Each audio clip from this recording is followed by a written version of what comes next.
Ya, saya misalnya sebut presiden direktur Credit Suisse ya, untuk kawasan Asia Pasifik. Itu menurut saya orang yang juga tidak kalah hebatnya, dan kemudian di lembaga penelitian itu juga banyak juga. Jadi saya melihat sekali lagi kita tidak kekurangan SDM hebat. Nah, sekarang adalah bagaimana membangun sebuah sistem yang menarik di tanah air supaya mereka itu mau kembali ke Indonesia dan membangun Indonesia lebih cepat. Dulu zamannya Pak Harto kan kita masih ingat, Pak Habibie ditarik pulang dari Jerman untuk menjadi sosok tokoh yang mampu mengangkat Indonesia, dan Pak Habibie bahkan akhirnya jadi presiden. Jadi menurut saya sekali lagi mereka yang ada di luar negeri ini modal yang luar biasa untuk bangsa ini.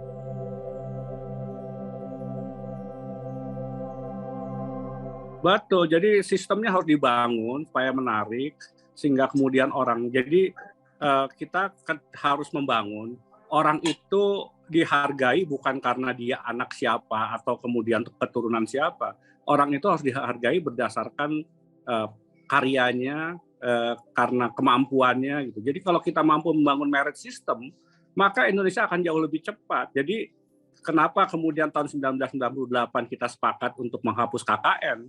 Supaya kemudian yang terpilih itu orang terbaik, bukan hanya karena pertemanan, hanya karena orangnya si A atau si B, tapi semua orang yang punya potensi hebat harus diberi kesempatan untuk ikut membangun bangsa dan negara ini. Ini kan anak kreatif ya, jadi dia sekarang kan memegang data scientific untuk Grab ya.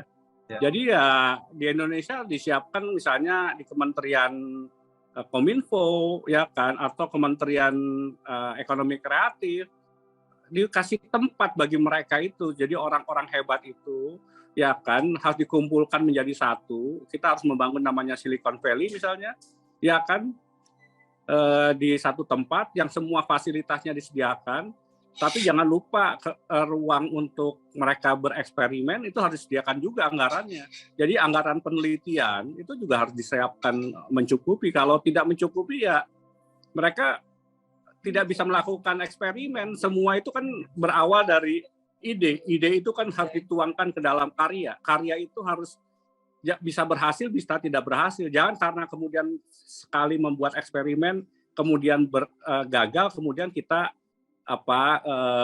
berhenti dan kemudian mengkritik orang itu, bahkan kemudian menganggap orang itu tidak ada apa artinya gitu. Jadi orang harus diberi kesempatan untuk berkembang. Jadi ada 1000 mungkin eksperimen dilakukan, bisa menghasilkan 10 udah luar biasa.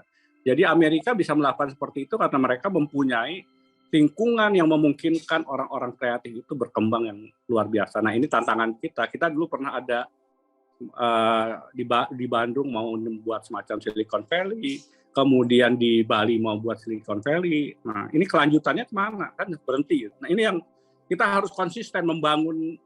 Yang namanya membangun itu tidak bisa instan, semua ada prosesnya, dan beri kesempatan, beri ruang, ya kan, beri lingkungan yang sangat menarik.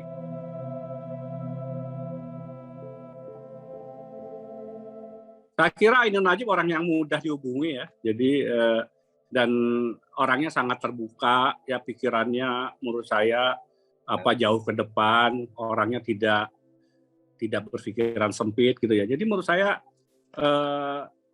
kalau sejauh ini saya sih belum dihubungi untuk minta di kontak Ainun Najib, tapi tadi teman-teman KBRI sudah menelpon Ainun Najib.